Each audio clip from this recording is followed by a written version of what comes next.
Good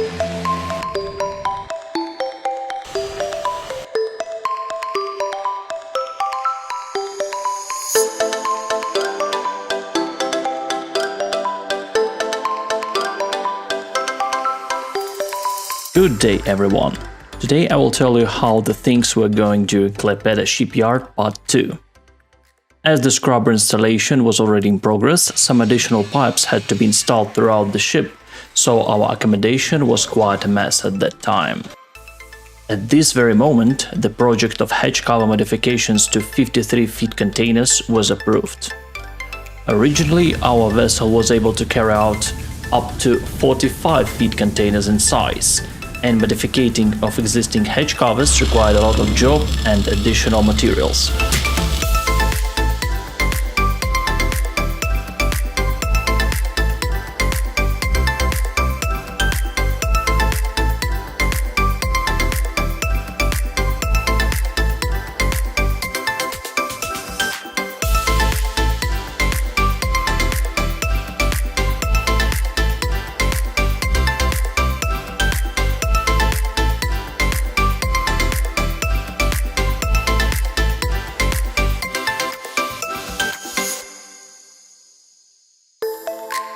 After our hatch covers were removed, they were taken to the shipyard workshop to continue modifications there.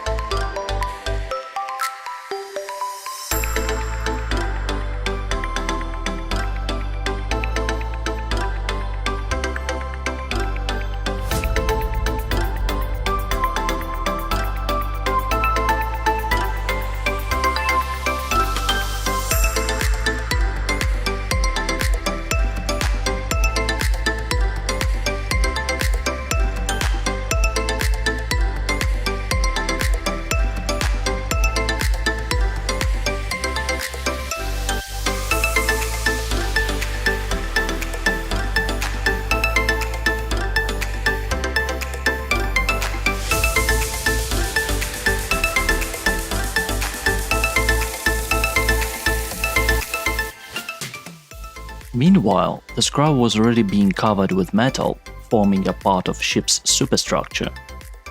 The ship's crew itself also didn't lose any time and was performing the jobs which are hard or even impossible to perform when the vessel is in operation.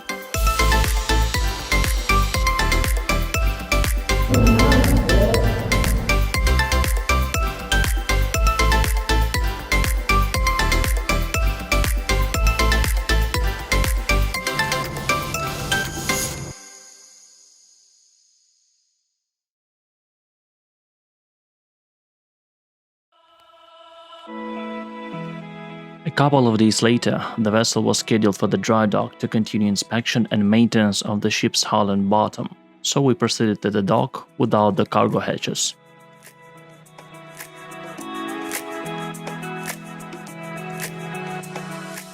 When the vessel was positioned above special docking blocks and safely moored, the dock itself started to discharge its ballast in order to place our vessel on these blocks.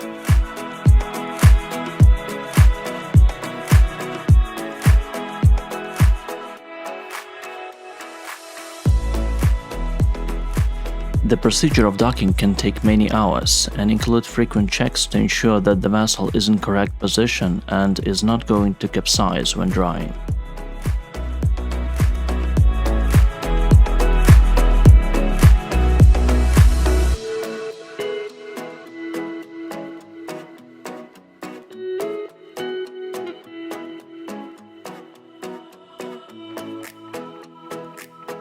On the next day, the dry dock workers started to wash the hull of the ship with the high-pressure water jets to remove the mud and unwanted organisms which usually attach to the hull and reduce the ship's speed greatly if not treated in advance.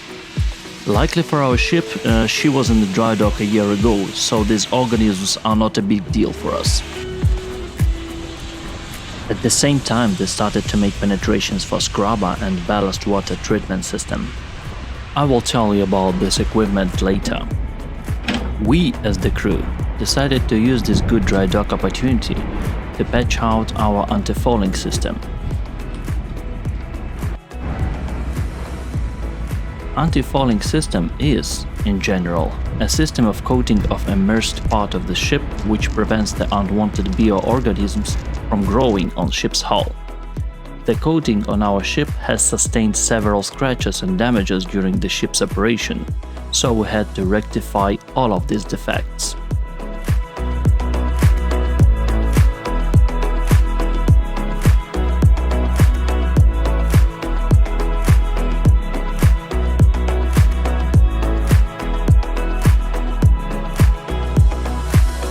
The dry docking period went smoothly at the beginning.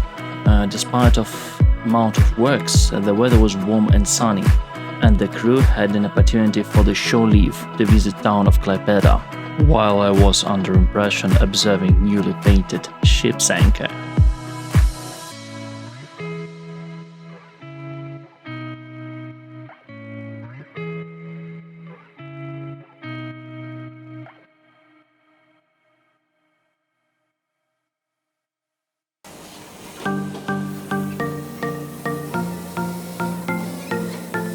When the dry docking period was coming to an end, it was discovered that the rudder bearings required additional maintenance, so the ship will stay at berth and will return to the dry dock one more time. These were not happy news for the company and the owner, as they didn't expect this delay, which will involve additional costs. But in common, this is what the Seaman's life consists of. A series of unpredicted events, and this is what we have to be ready for.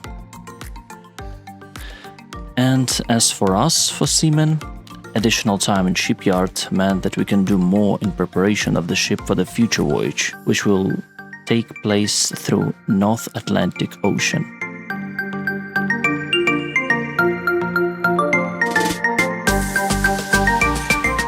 It is my second contract in a row when I'm recruited on the ship which is scheduled for the shipyard or dry dock repairs or modifications. Some can say that I'm just unlucky, but I will say that this is a good experience. You're always in contact with the new interesting people, learn new things about the ship repairs, and, most important, you start to understand the ship better as you visit the parts of the ship which you seldom attend when the ship is in operation, as you see the new equipment is installed just in front of your eyes, as you see this equipment overhauled, etc., etc., etc. All of this stuff make you more experienced and understandable about the ship.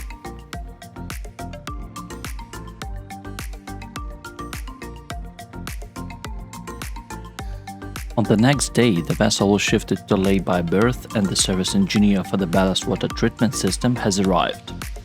This system is designed for purifying and filtering the ballast waters, which we take or discharge from the ship in order to kill or neutralize all unwanted bacteria and organisms living in the water. Why is this necessary, you may ask? The answer is simple. We just want to save the native ecosystem. For example, if we take the untreated ballast somewhere in Africa and the ballast water will contain eggs of some kind of predator crab, later on we travel to the coast of Peru or Chile and discharge our ballast there. As there are no natural hunters for these predator crabs, they can quickly grow and destroy some unique corals or any other native species. Another example is that the water can contain some contagious bacteria, which will start growing quite fast in your environment and will cause damage to human health in the area. Of course, discharges of ballast waters are strictly regulated, but accidental discharges can anyway occur. For this purpose, the ballast water treatment system exists. It makes the ballast water safe by filtering the water from the small particles.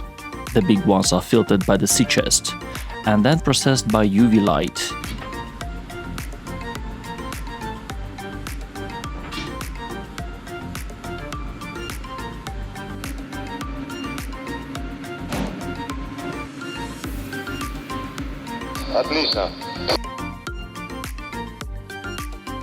The service engineer has completed the commissioning of the system and class surveyor issued a certificate. It is a requirement that any major changes to the ship, like new equipment installation, will require the class approval. But the ship was too early to depart, as the rudder was still undergoing repairs and 53 feet container project was still in progress. The ship supply in stores and provision was pretty good.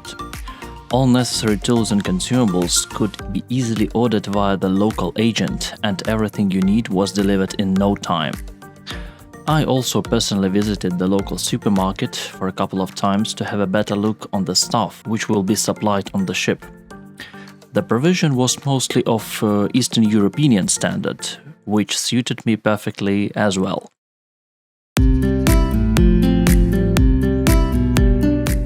Time to place back our modified hatch covers on the ship has come. The job was done by the maker's technician with the crane support from the vessel side.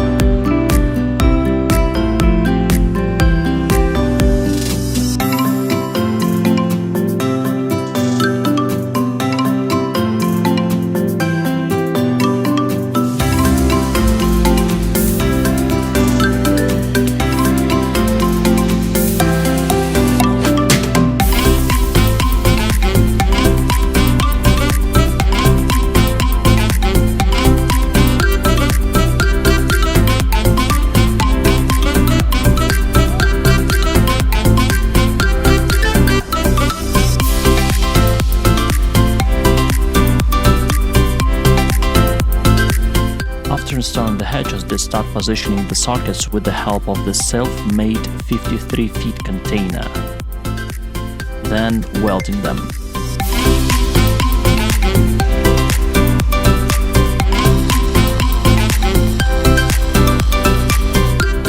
The crew received new rescue boat motor. Commissioning of crane swivel was still undergoing.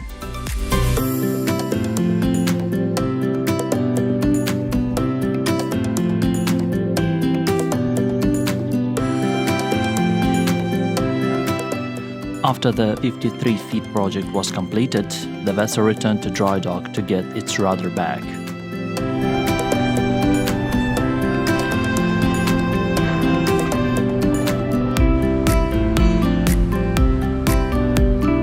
The rudder was installed, and after several checks it was found operational and in good condition.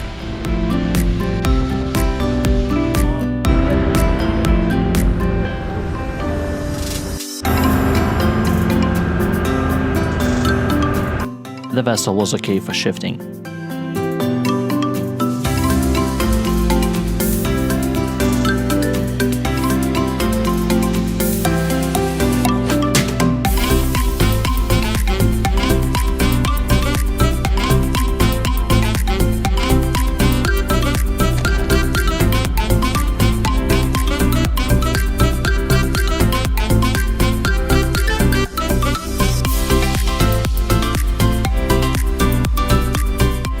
During the last days in the shipyard, the vessel was shifted several times, and one of the shifts brought us near the city center.